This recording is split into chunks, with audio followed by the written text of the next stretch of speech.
Aprili 7. Jumatatu. Mwaka wa 2025. Ratiba ya wakati wa Remnant, mambo unayopaswa kuona tena. Kazi bora, Matendo 19:20. Kwa njia hiyo neno la Bwana likaenea sana na likazidi kuwa na nguvu. Remnant ambao lazima waende ulimwenguni lazima waende wakiwa wanamiliki baptizan kamili. Baptizan kamili ni nguvu ya kiti cha enzi kabisa kinachofanya kazi na kinachosonga. Mara baada ya remnant kumiliki nguvu hizi, wataona mapema na pia wataona kile wanachopaswa kuona kwa mara nyingine tena. Pia watafanya kazi bora baadaye. Kanisa la kwanza lilimakinika kwa muda wa siku 40 huku Paulo akizingatia kwa muda wa miezi 3.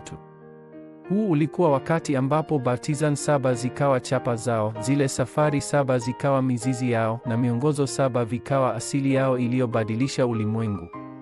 Kuanzia wakati huu na kuendelea, waliweza kuona misheni ambayo ilikuwa tume yao kamili. Mara hii misheni inakuwa misheni basi itafanywa katika mashamba yao.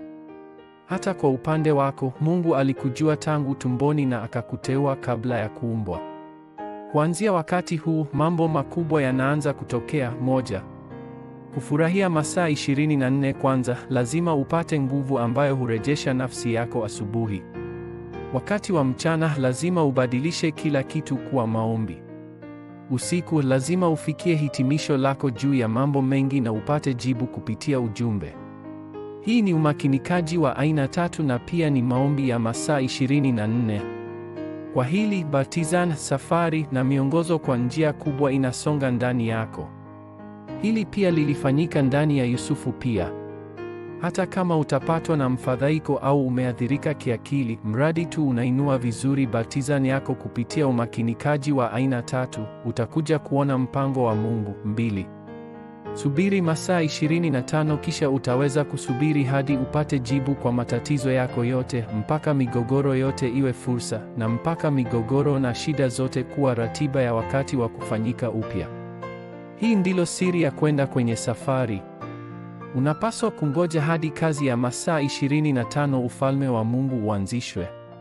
Tukio linapotokea wakati huu, basi unaweza kupeana jibu na mazingira ya kiroho yasiyoonekana yatahuishwa. 3. Changamoto milele, kisha hakika utaona ni nini unapaswa kutoa changamoto ukielekea. Utakuja kwenye hariri, panga na kubuni, na hiyo itabadilika kuwa jukwaa, mnara wa mlinzi na antena. Huu ndio umilele. Kwa wakati huu, utakutana na mataifa 237 na makabila 5,000. Pia, kazi za uponyaji juu ya wazao utatokea. Lazima ufungue zama ya wikendi ya siku 3 na lazima pia uzungumze juu ya kutoepukika kwa Kristo, siri ya maombi na ufalme wa Mungu kwa remnant. Mara tu remnant watakapotambua hili, ufalme wa Mungu utaanzishwa popote waendako na kazi za kuokoa wengine zitatokea. Ombi la agano. Mungu Baba, kazi zako na ziinuke juu ya remnant yote hapa leo pamoja na wanafunzi wote ambao wameunganishwa nasi baadaye. Katika jina la Yesu Kristo ninaomba. Amen.